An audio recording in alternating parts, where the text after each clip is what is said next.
Hey darlings, today I want to talk about how I had rageful, spicy times with my partner after discovering how to not handle emotions. So, as usual, I've had different insecurities and fears about poly stuff, and I keep thinking about it and puzzling it over and learning different nuances and all of that. And so as I've been thinking about it, I realized when I got invited to move in with my partners Ronnie and Five, they're a married couple, they had said that they were like best friends who slept together. And there seemed to be kind of like a distance between them. And we had kind of talked about how when we saw our polycule, it was mostly me and Five, and then Ronnie and her partner, and then like my friend Staley and Bebops around. And I've talked about this before.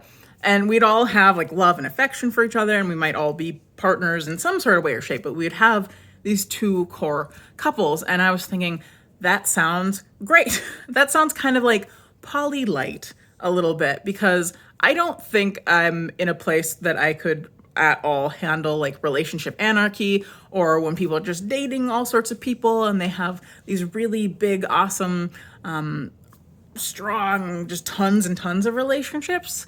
Not too many wounds for that at this point. And so I was thinking, okay, if Five is like mostly mine, like that sounds good. It sounds secure. And it just sounds like something that I could handle better than something else.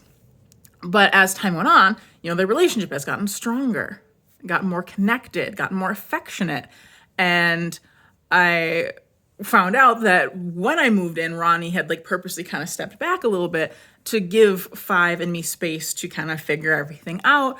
And so when she kind of came back into things, I was like, oh, I didn't realize like that's how their relationship was. But I started to fear that they would get closer and closer and closer and closer and closer.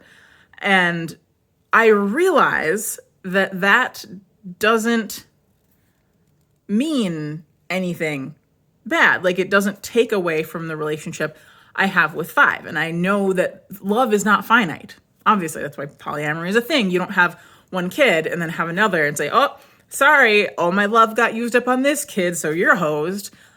I realize all that, but time and the amount of attention and affection you can give is finite. You only have so much of that. And so every relationship I've been in, the partner has left or very deeply neglected me for something or someone else, or has been very mean. And so it's a huge fear of mine. And so as I've watched them get closer, it's like, I know logically it's okay. It's fine. It doesn't detract. But that fear is like, this has happened many times, and they might continue to get closer and closer and closer and closer and closer, and there won't be a lot of room for you. And Five's not the kind of person that would ever kick me out. Ronnie's not the kind of person that would do that either, but I could just picture myself getting like 2% of his attention and just being like relegated to a little corner. That won't happen, but that's how I picture it, of just living in the corner as this like creepy goblin who sometimes cleans. I don't know why it vacillates between creepy Victorian child and now creepy goblin that lives in the corner and cleans, but that's how my brain seems to want to think about it. And so we're driving home, me and Five and I, words, and it's going to be the date night for them. And we're homebodies, so that just means that, the two of us, whoever is having date night, will be in one part of the house, and the other person will be in another part of the house, just kind of doing their own thing. And like these fear thoughts are kind of tickling the sides of my brain. I'm like, fear, like, go away. I don't want to deal with you right now. I want to have a good night. But they're kind of, just kind of there, kind of like, knock, knock. Hey, I'm Fear. Hey, how's it going? Here's this thing to worry about. Here's this other thing. Hey. And I'm just like, oh, Fear, like, you won't stop. Okay, maybe I'll let you in, and I'll just feel you, and I'll give you space to just kind of do your thing, and then you'll dissipate, and it'll be fine. So I opened that door and it just comes slamming in. I'm like, okay, focus on how the sensations are. Just really dig into those sensations. So I'm feeling the fear and I'm kind of picturing, what I'm afraid of. And I'm thinking of them being together. Because anytime Five has talked about spicy times, he always says that it's great with Ronnie and me. And it's a thing where I never ever feel like special or anything like that. And Ronnie has talked to me about how really awesome things are with her partner and how they're very, very sexually compatible. And like she's even said, like, oh, you and Five are very compatible that way. And, Five doesn't really say things like that as much. He's always like, he's like, oh yeah, you and Ronnie are different, but it's good. And so there's always this fear, this fear of not being special. And it's like, I get it, I understand. And then like other compliments have been like that. Like, oh, you're great, but Ronnie's also great at that. And I'm like, okay. Like, because I'm a words of affirmation person, like appreciation person, like that stuff makes me feel really loved. And it always like kind of took away, and it should not take away. But I have problems. And so it does. So anyway, we're driving. I'm feeling all this fear. I can feel like blood pounding in my neck, this adrenaline just pounding through me, like all this pressure in my chest. And I get to this conclusion that basically it is inevitable that he will give her almost all of his attention. He's still going to be a nice guy to me, but like, and there's a sense that he needs her more than she needs him. And so at any moment, if she's just like, come here, that he would just be there. And like looking back, I'm like, that's maybe not the most logical, but it felt very, very real. And my brain started to see Ronnie as like Jolene from the Dolly Parton song. That basically just this person who can kind of ensnare whatever man she wants and be like, Jolene, please don't take my man. It's silly, but felt so real and so inevitable, because I'm like, this is how it's happened every time. So that like my own dad didn't want me, and logically, I mean, I was a baby, like how did he know who I was to be able to project me? But it's like those thoughts of like my own dad didn't want me, all my partners left or neglected me or mean or whatever, and just it felt very much like it was going to happen. So we get home and I bail. I'm like, I cannot be under the same roof while they're connecting, because I just pictured that being like the moment, like they're together and then she performs her magic, flexible yoga, spicy times on him, and he is completely hers. And it's just like, Kira, get to your corner. Like, just no, don't want you. Because it's just that sense of not feeling special, and I don't know why I want to feel special. And I mean, he has shown me in some ways that I am, but my brain is so caught on the moments when I very much don't feel special. So I bailed. I was like, I can't be here while that happens. And so I'm driving, I'm crying, and then I'm like, this is very juvenile to just run away. And then I was being very mean to myself. Like, I try not to be mean to myself, but I mean, like, self-loathing up the wazoo, saying some not nice things, just feeling horrendous about myself and being like, what the F is wrong with you, Kira? You're an idiot, you're weak, all these different things. And I'm thinking, I should probably message Five and just be like, hey, I'm sorry for running away. Hopefully I'll take better care of myself and it'll get better. And I don't know, I'm sorry. And so I send him this message. And then he doesn't see it for a bit, which is fine. Then he sees it, opens it, doesn't respond.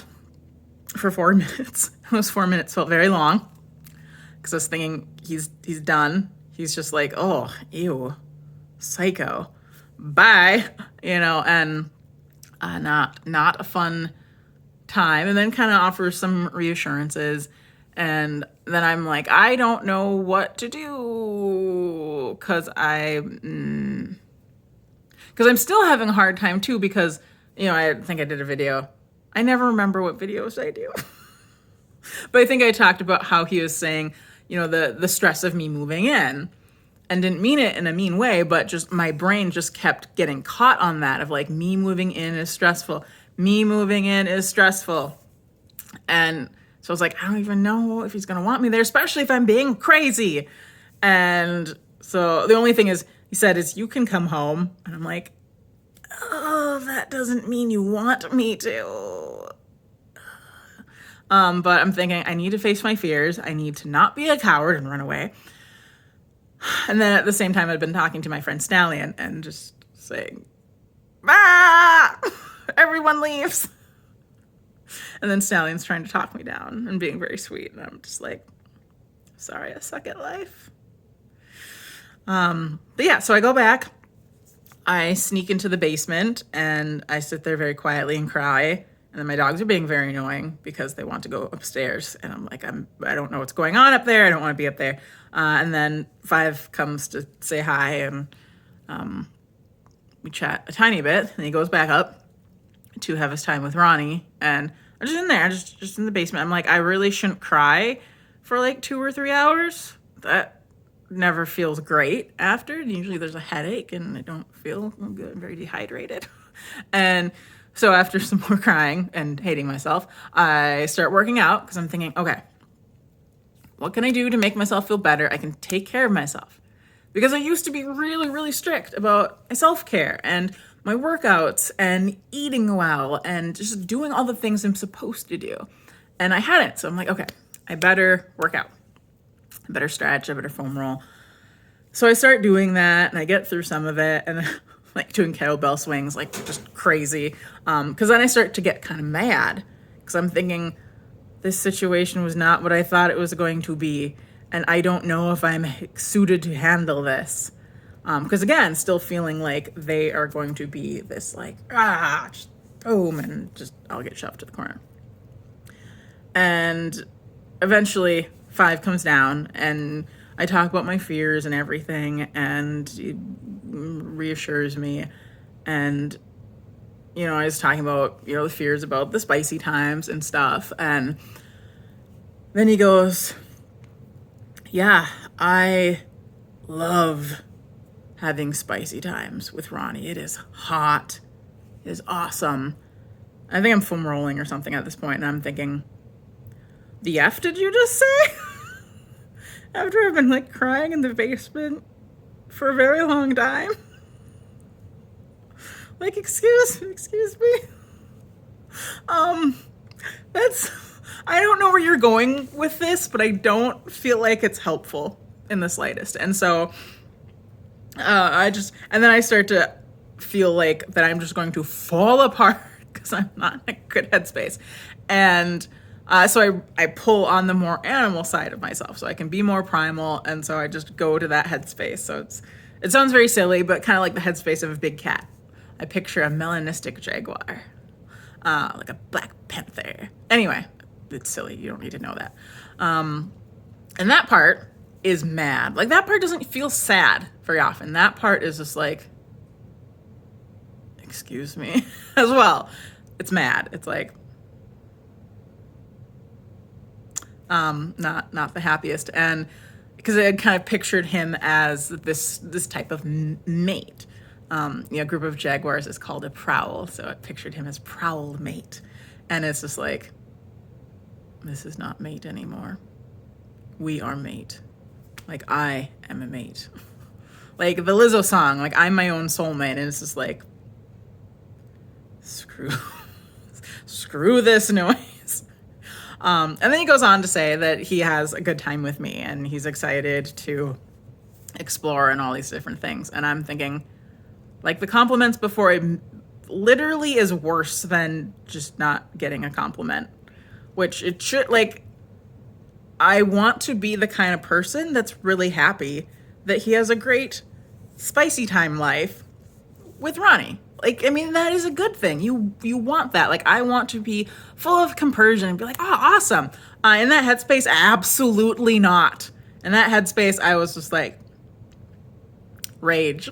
Like, I don't know if you've ever watched Big Mouth, but there's these hormoned monsters, and there's one that was like, rage, effing rage. And yeah, I was like almost seeing red because there's not in a good place. And that was like the option of rage or like just fall apart. And I don't think I've like sobbed, like ugly sobbed crazy in front of 5 yet. So I was like, I'm gonna go on the other side of, gonna go the rage side, primal rage side. And I'm just like, yeah. So then he starts being smoochy and stuff, and I'm like, is this really what you want to do? So, yeah, I attacked, and luckily, I mean, I still cared enough not to like break skin or do bodily harm, but I've never rage spiced someone before until then, and it felt kind of weird. It felt not great because I was like, ooh, this is yeah, because it's not about connection. This is about just being really mad. And it was funny because he was like, oh, the expression on your face is different. What does it mean? It means rage. And it's weird because I don't get super angry a lot like that. Like, I'll get mad and fired up about like different social injustice stuff and people taking advantage of other people and how churches can be mean. Like, I get fired up about that, but just in general, I don't sit in rage very often. So it was interesting. And then after, he's kind of asking, and I'm like, right after I got done crying in your basement, you told me how much you like to F your wife. And it came out like that, and I was like, you usually don't talk like that in real life. That's interesting. So, yeah.